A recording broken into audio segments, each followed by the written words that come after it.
Hello and welcome guys, आपके अपने channel grow with Maurya Amit में आज महाभारत सीरीज जो क्लास 12th की फिजिक्स की चल रही 18 दिन में पूरी फिजिक्स को खलास करने वाले हम। तो उसमें से 5वां टॉपिक है चुंबकत्व एवं द्रव्य। उसके मोस्ट इम्पॉर्टेंट क्वेश्चंस को आज हम करने वाले हैं। तो इसमें जो पहला क्वेश्चन आता है,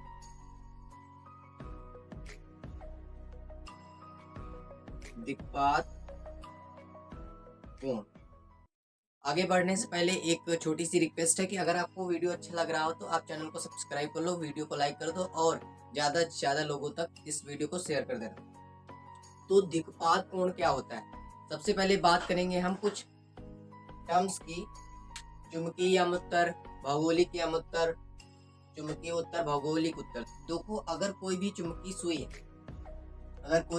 सुई है और वो फ्री मतलब मुक्त रूप से लटके हुए, तो उसके जो उसके लंबावत जो एक तल होता है उसको हम क्या बोलते हैं, उसको हम बोलते हैं चुंबकीय उत्तर। और जो दूसरा तल होता है उसको हम भौगोलिक उत्तर बोलते हैं। और भौगोलिक उत्तर, चुंबकीय उत्तर, चुंबकीय उत्तर और भौगोलिक यामुत्तर के बीच के कोण को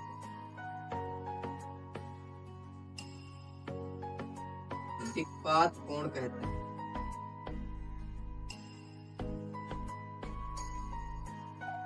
यहाँ पे ये एंगल जो अल्फा है यही हमारा दिक्पात कोण है। ये चुंबकीय यामुत्तर है और ये भौगोलिक यामुत्तर। तो भौगोलिक यामुत्तर और चुंबकीय यामुत्तर के बीच के कोण को हम क्या बोलते हैं, दिक्पात कोण बोलते हैं। ये कई बार 2013, 14, 16 और 19 में एक एक नंबर के क्वेश्चन में आया हुआ है। सिर्फ और सिर्फ इसकी परिभाषा पूछ लेते हैं बस।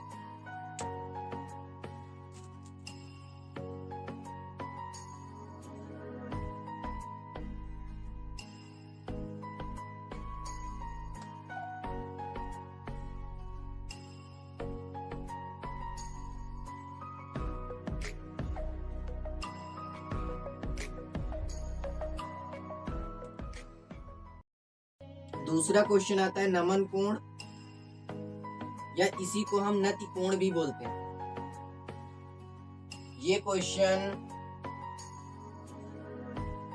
13, 15 और 17 में आ चुका है। तो ये क्या होता है, तो इसमें क्या होता है, पृथ्वी की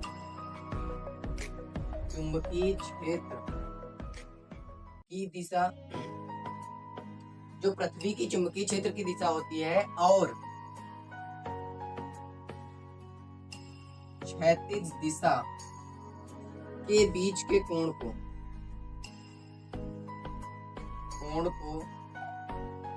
नमन कोण या नति कोण कहते हैं।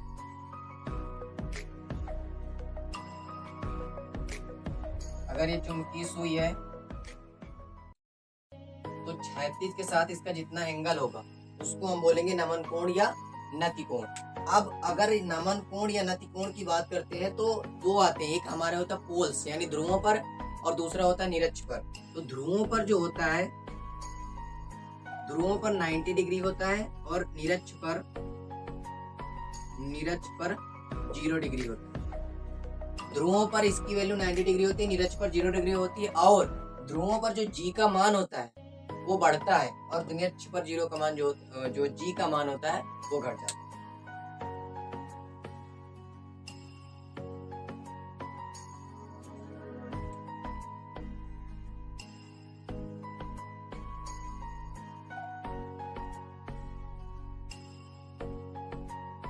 ये काफी ज्यादा इंपॉर्टेंट है, पृथ्वी का चुंबकीय क्षेत्र। तो इसमें ये हमारा पृथ्वी का चुंबकीय क्षेत्र है, ये इसका भी हॉरिजॉन्टल घटक है और ये वर्टिकल घटक है। ये वर्टिकल घटक है, ये हॉरिजॉन्टल घटक है। अगर हम फिर से उस चित्र को बनाएं तो ये हमारा भौगोलिक उत्तर हो गया, ये चुंबकीय उत्तर हो गया। यहाँ से ऐसे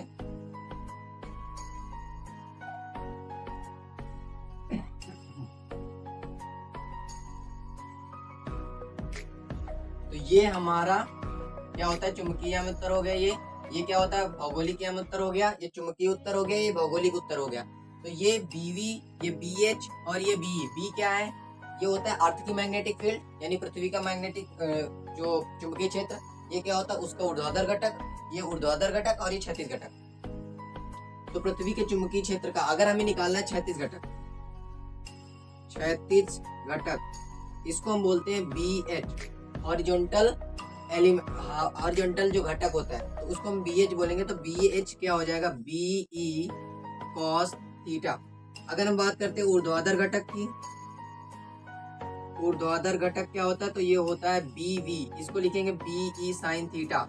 इसमें से ये बहुत ज्यादा इंपॉर्टेंट यहाँ से क्वेश्चन आ चुके हैं। तो अगर हम दोनों को वर्ग करके ऐड कर दे तो क्या हो जाएगा? B H square plus B V square is equal to B E square cos square theta plus B E square sine square theta. तो यहाँ से B H square plus B V square is equal to B E square common हो गया, cos square theta plus sine square theta. अब देखो cos square theta plus sine square theta क्या होता है? 1। यहाँ से हो जाएगा B H square plus B V square बराबर बी ई स्क्वायर। तो यहाँ से बी ई की वैल्यू आ जाएगी under root B H square plus B V square. तो ये हमारा फार्मूला आता है कि जो पृथ्वी का मैग्नेटिक फील्ड है वो कितना है, पृथ्वी का चुंबकीय क्षेत्र कितना है, उसका हॉरिजॉन्टल घटक क्या होता है ये, और इसका वर्टिकल घटक क्या होता है ये। अब पूछ लेता है एंगल कितना होगा। एंगल अगर निकालना है तो कैसे निकालेंगे? एंगल निकालेंगे tan, कोई भी ले लेंगे, दोनों को डिवाइड कर दो। तो इसको और इसको, समीकरण 1 और 2 को, तो 2 से समीकरण 2 से 1 को भाग देने पर क्या होगा? बी ई साइन थीटा बटे बी ई कॉस थीटा। इधर क्या हो जाएगा? बी वी बटे बी एच, बी से बी कैंसिल हो जाएगा, साइन थीटा बटे कॉस थीटा होता है tan थीटा, tan थीटा बराबर हो जाएगा बी वी बटे बी एच, यानी जो एंगल आएगा थीटा बराबर हो जाएगा tan इनवर्स बी वी बटे बी एच।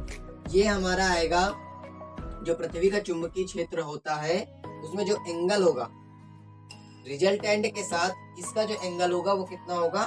थीटा बराबर tan इनवर्स बी वी बटे बी एच।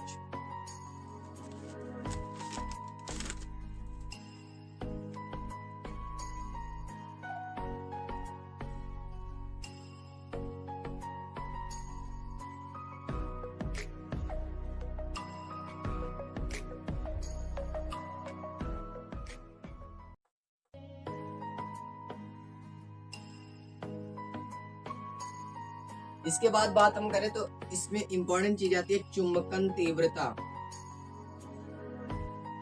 चुंबकन तीव्रता ये क्या होता है? Intensity of magnetism. Intensity of magnetism क्या होता है? चुंबकीय क्षेत्र में एकांक आयतन में चुंबकीय आघूर्ण जो होता है, एकांक आयतन के चुंबकीय आघूर्ण को चुंबकन तीव्रता कहते हैं।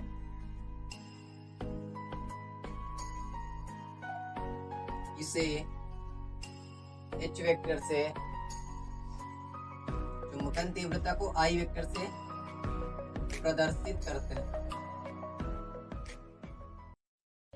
I वेक्टर बराबर हो जाएगा M वेक्टर अपान V। यहाँ पे V क्या है? वॉल्यूम। ये यहाँ पे जो V है ये हमारा क्या है? आयतन है। और ये क्या है? चुंबकीय आघूर्ण है। ये क्या है? चुंबकन तीव्रता। मोस्ट इंपॉर्टेंट में आप इसको रख सकते हैं। दूसरी आती है हमारी चुंबकीय तीव्रता।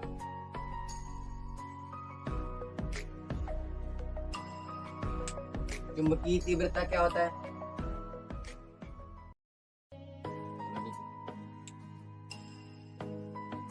चुंबकीय पदार्थ जो कोई भी देखो कोई चुंबकन तीव्रता क्या होती है? Intensity of magnetism. ये क्या होता है? मैग्नेटिक इंटेंसिटी, यानी चुंबकीय पदार्थ की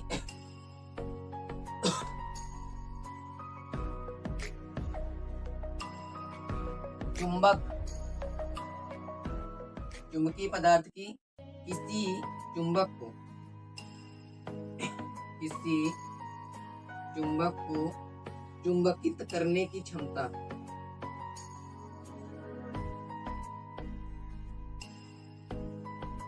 यानी अगर कोई चुंबकीय क्षेत्र है, उसमें कोई भी पदार्थ अगर रखा गया है, चुंबकीय क्षेत्र में पदार्थ को जो चुंबकित करने की क्षमता होती है, चुंबकीय क्षेत्र में पदार्थ को चुंबकित करने की जो क्षमता होती है, क्षमता को हम क्या बोलते हैं? चुंबकीय तीव्रता बोलते हैं। चुंबकीय तीव्रता कहते हैं। इसे H वेक्टर से डिनोट करते हैं।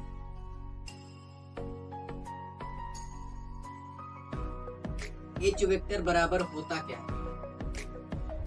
तो देखो, जो मैग्नेटिक फील्ड होती है, तो मैग्नेटिक फील्ड क्या होती है? B vector. और हमारी जो चुंबकशीलता होती है वो भी निर्वात की, तो निर्वात की चुंबकशीलता क्या होती है? Mu naught. उसमें से अगर हम चुंबकीय क्षेत्र की तीव्रता को इससे निर्वात की चुंबकशीलता से डिवाइड करके उसमें हम चुंबकन तीव्रता को माइनस कर देते हैं, तो हमें चुंबकीय तीव्रता मिल जाती है। H वेक्टर बराबर B vector upon mu naught minus I vector. Next आता है चुंबकीय प्रवृत्ति। चुंबकीय प्रवृत्ति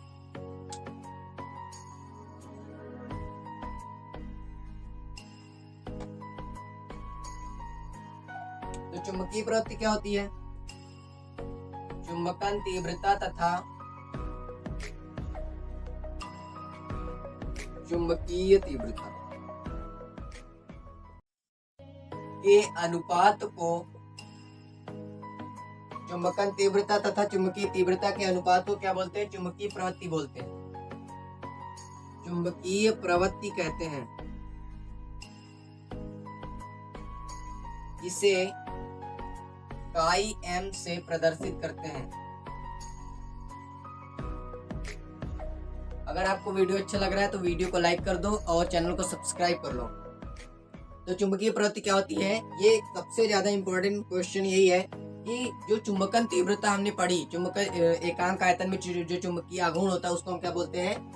चुंबकन तीव्रता बोलते हैं। तो चुंबकन तीव्रता क्या होती है? I vector. तथा हमने पढ़ा चुंबकीय तीव्रता, चुंबकीय क्षेत्र में पदार्थ को जो चुंबकित करने की जो क्षमता होती है उसको हम बोलते हैं चुंबकीय तीव्रता। उसके हम अनुपात को हम क्या बोलते हैं? उसके अनुपात को हम बोलते हैं चुंबकीय प्रवृत्ति। काई बराबर I अपान H। काई बराबर I अपान H। कभी कभी पूछ लेता है आपेक्षिक चुंबकशीलता, आपेक्षिक चुंबकशीलता और चुंबकीय प्रवृत्ति में अनुपात बताओ। आपेक्षिक चुंबकशीलता और चुंबकीय प्रवृत्ति में अनुपात क्या होता है? रिजल्ट क्या होता है? मतलब दोनों में रिलेशनशिप क्या है? तो अगर पूछता है चुंबकीय प्रवृत्ति और आपेक्षिक चुंबकशीलता और चुंबकीय प्रवृत्ति में जो रिलेशन होता है, संबंध होता है, वो होता है काई आर बराबर 1 प्लस काई एम। कोई इसको म्यू आर भी पढ़ता है, तो काई आर बराबर 1 प्लस काई एम। आपेक्षिक चुंबकशीलता बराबर 1 प्लस चुंबकीय प्रवृत्ति। ये रिलेशन काफी ज्यादा इम्पोर्टेंट है। और अगर यहाँ पे म्यू आर पूछ लेता है तो क्या होता है? ये होता है म्यू अपान म्यू नॉट। यहाँ पे ये क्या है? निर्वात की चुंबकशीलता, ये माध्यम की चुंबकशीलता। यानी माध्यम की चुंबकशीलता और निर्वात की चुंबकशीलता के अनुपात को आपेक्षिक चुंबकशीलता बोलते हैं।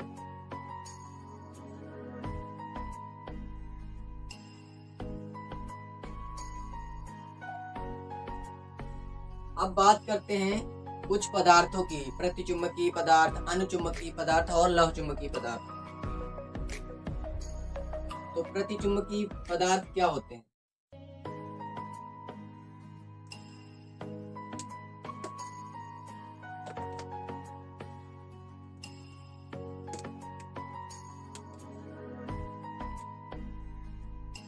वे पदार्थ जो किसी चुंबक के समीप लाए जाने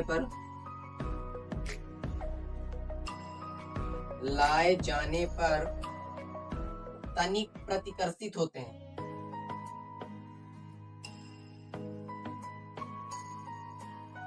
यानी ऐसे पदार्थ जो चुंबक के समीप लाए जाने पर थोड़ा सा प्रतिकर्षित होते हैं, ऐसे पदार्थों को हम क्या बोलते हैं? प्रतिचुंबकीय पदार्थ बोलते हैं, यानी चुंबक से दूर जाने वाले, यानी प्रतिचुंबकीय पदार्थ बोलते हैं। अगर कोई भी पदार्थ को हम पास लाते हैं और चुंबक से थोड़ा सा प्रतिकर्षित होता है, उसको हम बोलेंगे चुंबकीय प्रतिचुंबकीय पदार्थ। इसका जो काई एम होता है, ये क्या होता है? 1 से कम होता है। काई एम 1 से कम व ऋणात्मक होता है, क्योंकि क्या कर रहा है यहाँ पे प्रतिकर्षित कर रहा है, इसलिए यहाँ पे वैल्यू जो आई है वो ऋणात्मक लिखेंगे। काई एम 1 से कम है और कैसा है? ऋणात्मक। दूसरा, इसी में हम बात करेंगे म्यू आर। तो म्यू आर कितना हो जाएगा? म्यू आर देखो, अगर काई एम 1 से कम है तो काई आर कितना हो जाएगा? वो भी 1 से कम हो जाएगा, 1 से कम होगा। काई एम क्या है? कम है। एक जरूरी नहीं यहाँ पे, तो काई एम कम है लेकिन ऋणात्मक है। ऋणात्मक क्यों? क्योंकि प्रतिकर्षित कर रहा है। और काई आर की वैल्यू क्या होगी? 1 से कम होगी। अगर इसके कुछ एग्जांपल, तो सोना हो गया, चांदी हो गया आदि। सोना, चांदी आदि। और एक बात और, अगर प्रतिचुंबकीय पदार्थ की बात कर रहा है तो ताप पर कोई निर्भरता नहीं होती। प्रतिचुंबकीय पदार्थ जो होते हैं, इनकी जो चुंबकीय प्रवृत्ति होती है वो ताप पर निर्भर नहीं करती। चुंबकीय प्रवृत्ति जो होती है वो ताप पर, यानी काई एम ताप से कोई रिलेशन नहीं होता। प्रतिचुंबकीय पदार्थ के लिए काई एम और ताप का कोई भी रिलेशन नहीं होता। लेकिन अगर हम बात करते हैं अनुचुंबकीय पदार्थ, तो वे पदार्थ जो किसी चुंबक के समीप लाए जाने पर तनिक आकर्षित होते हैं। यानी क्या है कि अगर चुंबकीय पदार्थ को चुंबक के समीप ला रहे हैं तो थोड़ा थोड़ा आकर्षित हो रहा है। अगर थोड़ा थोड़ा आकर्षण हो रहा है तो उन पदार्थों को हम क्या बोलेंगे? अनुचुंबकीय पदार्थ। उन पदार्थों को हम क्या बोलेंगे? अनुचुंबकीय पदार्थ बोलेंगे। इनका जो काई एम होता है कम तथा धनात्मक होता है।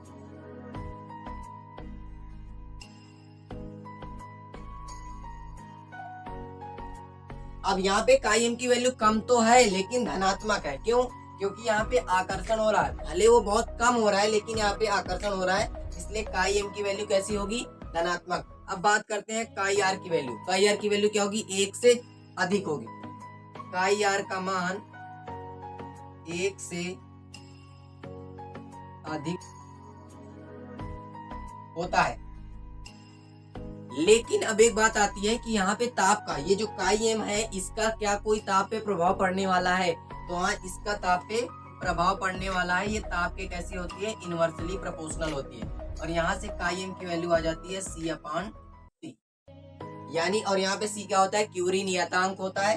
यानी जो अनुचुंबकीय पदार्थ होते हैं उनकी जो चुंबकीय प्रवृत्ति होती है, उनकी चुंबकीय प्रवृत्ति ताप के व्युत क्रमानुपाती होती है। यानी काई एम प्रोपोर्शनल 1/T, काई एम बराबर C/T। यहाँ पे C क्या है? C है क्यूरी नियतांक, क्यूरी का नियतांक।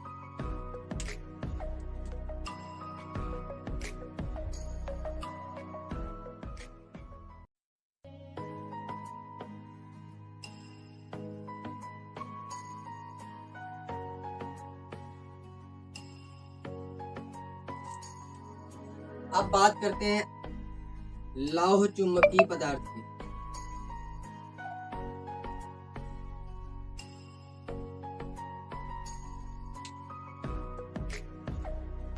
तो लौह चुंबकीय पदार्थ क्या होते हैं?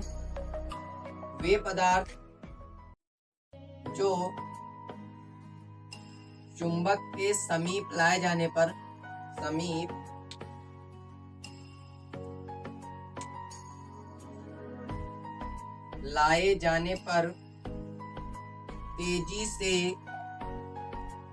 तेजी से आकर्षित होते हैं। अगर लौह चुंबकीय पदार्थ ऐसे होते हैं, अगर आप इनको चुंबक के समीप ले जो बहुत तेजी से आकर्षित होते हैं, और इनको हम क्या बोलेंगे? लौह चुंबकीय पदार्थ बोलेंगे। इनका जो कायम होता है अधिक तथा धनात्मक होता है। दूसरी बात, अगर हम इसकी बात करें, चुंबकीय प्रवृत्ति कैसी होती है? चुंबकीय प्रवृत्ति अधिक होती है और कैसी होती है? धनात्मक। काई आर की वैल्यू 1 से क्या होती है? बहुत अधिक होती है। 1 से बहुत अधिक होती है। और इसका भी टेम्परेचर, इसका जो कायम चुंबकीय प्रवृत्ति टेम्परेचर के व्युत्क्रमानुपाती होती है।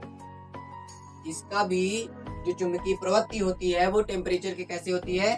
व्युत्क्रमानुपाती होती है। अब ये जो यहाँ पे जो T है, ये जो टेम्परेचर है, ये क्या होता है? इसके नीचे अगर ये जो ताप होता है, ये जो ताप है टेम्परेचर, इसके नीचे जो पदार्थ होगा वो लौह चुंबकीय रहेगा, और अगर इसके ऊपर निकल गया तो पदार्थ कैसा हो जाएगा? अनुचुंबकीय हो जाएगा। यानी अगर किसी भी चुंबक को आप हीट करोगे तो उसका जो चुंबकीय गुण होता है वो समाप्त हो जाएगा। अगर आप किसी चुंबक को हीट करोगे तो उसका जो चुंबकीय गुण है वो समाप्त हो जाता है। तो लौह चुंबकीय पदार्थ, अगर इसके एग्जाम्पल की बात करें तो कोबाल्ट, निकिल और लोहा, निकिल और कोबाल्ट, ये इसके उदाहरण है। तो इस टॉपिक में बस इतना ही इम्पोर्टेंट है, आपको इससे एक बार रिवाइज कर लेना है और अच्छे से आप मॉडल पेपर देते रहिए, और आपके एग्जाम आने वाले हैं, इसलिए आप तैयारी करते रहिए। अगर आपको वीडियो अच्छा लगा है तो लाइक कर दो, वीडियो को शेयर कर दो और चैनल को सब्सक्राइब कर लो। Best of luck, good night.